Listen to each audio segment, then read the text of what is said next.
So the question I often get at this point is, Coach, what are you looking for? What's important to you in a recruit? Well, there's three attributes. The first is academic. And for those of you who've gone a little bit farther in this process with you know that, right? Because one of the first things we ask you, what are your grades? What are your test scores?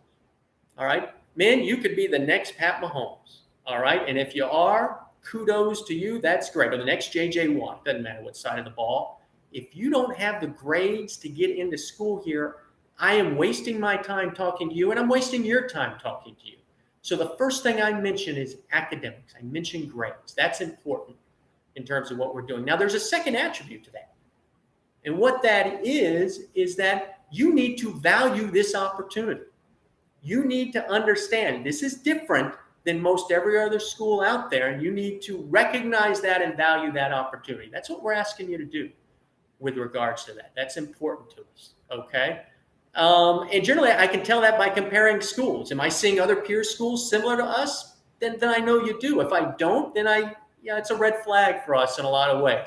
Doesn't mean I'm not going to recruit you. Just means I need you to recognize this isn't the same as some of these other schools you might be looking at. Number two, I am looking for talent. We're looking for guys who can play football. Now, Coach, every team in the nation is doing that. Of course. That's exactly correct. Every team in the country is doing some version of that. There is a slight difference, though. We look at your game film almost exclusively to determine that. And why is that? Because I can go to camp. I can show up in high school in shorts, and I was a receiver in high school. Wasn't very good, but that's beside the point. I was a receiver in high school. I can catch a hitch. I can catch a slant. I can catch a 10-yard out. I can catch an under. I can do all that at a camp with no gear on. That's just not that hard to do if you have the hands and have the ability. You've got a coach to run some routes. All right. Now, you put me in a game situation. All right. I'm in the training room by snap 3. All right. It's the old Joe Louis. And for those who don't know, heavyweight champion of the world in the 30s and 40s. Hey, everyone's got a plan until they get hit. All right. That's the reality of it. I don't really care what you do in a camp setting. And frankly, men, go back to your team.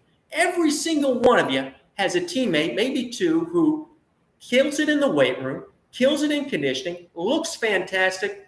He's not a good football player. It never translates to the field for whatever reason.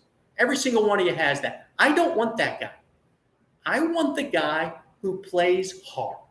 I want the guy who's a good football player. And you know what that means? That means taking guys who may not look like a traditional football player. All right? It's the guy who's a little bit slower. It's the guy who might not be as big, whether it's tall or weight or whatever that is. But he's got the two attributes I'm looking for. He's got this. He's got this. You can do those things, you're going to be great. Those are the guys I'm looking for. Those are the guys I'm looking for to be part of this team. I'm going to give you one example related to that. When I was at Rhodes College about 7-8 years ago, we had a cornerback. He was 5'1". I'm not stuttering there, man. He was 5'1". He was that short. All right. Now, if he was 5'6", he would have been a scholarship player. I want to make that clear. He would have been a scholarship player at 5'6". He had every attribute you would have wanted in a football player except height. All right. Now, we understood there were some limitations to that, right? I mean, that goes without saying. We understand that. Yeah, you're not going to put him in man coverage in the red zone on a 6'3" receiver. That's not going to help the cause. But he could do all these things. He brought a ton of value to our defensive team in a bunch of different ways. That's a guy I'm okay recruiting that guy.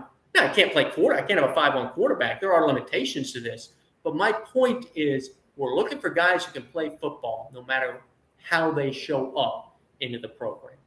And lastly, what I am looking for is I'm looking for leadership and character. Leadership and character. And what does that mean? Well, hey, I'm looking for guys who understand this is a rebuilding project.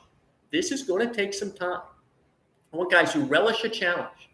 I want guys who can take our current team. For those of you who've been on our player panels are aware of that. All right.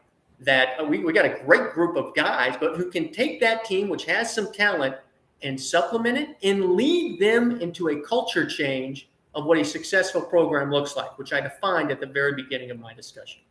That's what I'm looking for. Okay? Got to relish a challenge, and you got to be able to take our program from the wilderness into the light. Those are the guys that I'm looking for. Man, if you want to be a follower, there are a ton of programs out there. I can ballpark how many wins you'll have in your four-year career. that's fine. This is probably in the program for you in that situation. But if you're looking for a challenge to make your mark in a football program, we're the school you're looking for. I promise you.